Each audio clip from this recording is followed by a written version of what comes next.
such a star, baby. I go crazy with the things you do. Yeah, can't I be you? If I say I do, you will say you don't.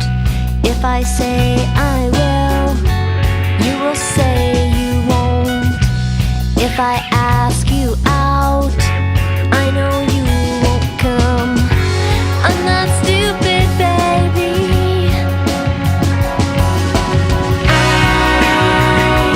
I go crazy with the way you are. You're such a star, baby.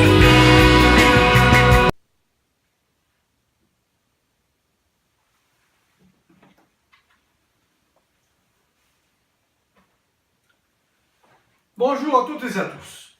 Aujourd'hui, nous allons aborder le sujet suivant. Peut-on apprendre le magnétisme curatif? Une chose est certaine, nous avons tous du magnétisme. Cependant, nous n'avons pas forcément tous du magnétisme curatif. La différence réside dans ce dernier mot qui fait de nous des magnétiseurs. À la question « Peut-on devenir magnétiseur en prenant des cours ?» Je réponds non, affirmativement. Tous ces cours qui vous font croire qu'en apprenant certaines techniques, vous allez pouvoir bientôt devenir un professionnel, c'est de l'escroquerie. Le magnétisme ne s'apprend pas dans des pseudo-écoles ou avec un enseignement chez les illuminés. Il reste avant tout un don de naissance ou parfois une faculté qui apparaît suite à un contact avec la foudre ou suite à une mort clinique. Ceci n'est pas de l'égocentrisme mal placé, c'est une réalité. On me demande souvent comment peut-on apprendre le magnétisme? Et là, ça me révolte d'entendre que la crédulité des gens les amène à dépenser des fortunes pour avoir un don. Ces cours de formation aux techniques des magnétiseurs sont censés vous faire acquérir un don que vous n'avez pas et que vous n'aurez malheureusement jamais. Autant, quand je sens un véritable potentiel chez une personne, je conseille toujours d'exploiter son don. Sinon, je lui dis de passer son chemin. Je rappelle que, comme le médium, le magnétiseur a une anomalie génétique expliquant son don curatif. Je terminerai par un petit aparté sur le Reiki. Si de nombreuses personnes se jettent sur la technique du Reiki afin de pouvoir acquérir moult pouvoir, sachez juste qu'une telle maîtrise est hasardeuse.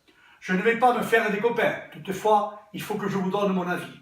Le concept du Reiki, qui consiste à relier notre propre énergie, le Ki, à l'abondance d'énergie universelle, du vivant ou cosmique, le Reiki, même si le Reiki est une technique prônant l'énergie d'amour, elle n'est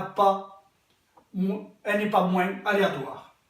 Maîtriser sa propre énergie est parfois problématique, mais maîtriser l'énergie universelle, c'est se faire roi au royaume de l'illusion.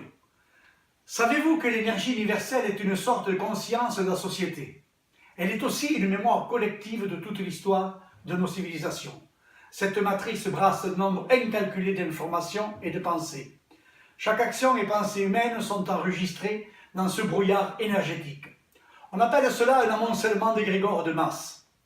Les égrégores sont des concentrations énergétiques sur une même forme de pensée, ou ciblées sur un sujet commun. Donc, dans cette brume, on retrouvera les égrégores des guerres, des religions, des fanatismes politiques, des peurs, des génocides, la famine, la misère de la condition humaine, et comme la vibration de la Terre est souvent générée par cette énergie, pas forcément positive, le praticien de Reiki va piocher dans ce brouillard polluant et amer. Je ne peux dire que dans l'énergie universelle, terrestre ou cosmique, le bien est plus important que le mal. Toutefois, qui peut affirmer que dans ce qu'ils appellent le rêve, peut être trié ou transformé en amour? J'expliquerai dans une autre vidéo le fonctionnement des égrégores pour plus de précision. Mais évitez de croire aux méthodes qui fabriquent des super-héros avec des pouvoirs guérisseurs. Au lieu d'avoir les capacités de Gandalf le Blanc, vous risquez de vous retrouver dans la peau d'Homer Simpson, transformé en docteur Frankenstein. Et cela ne sera pas forcément comique. Avant de vouloir devenir, apprenez à être vous-même.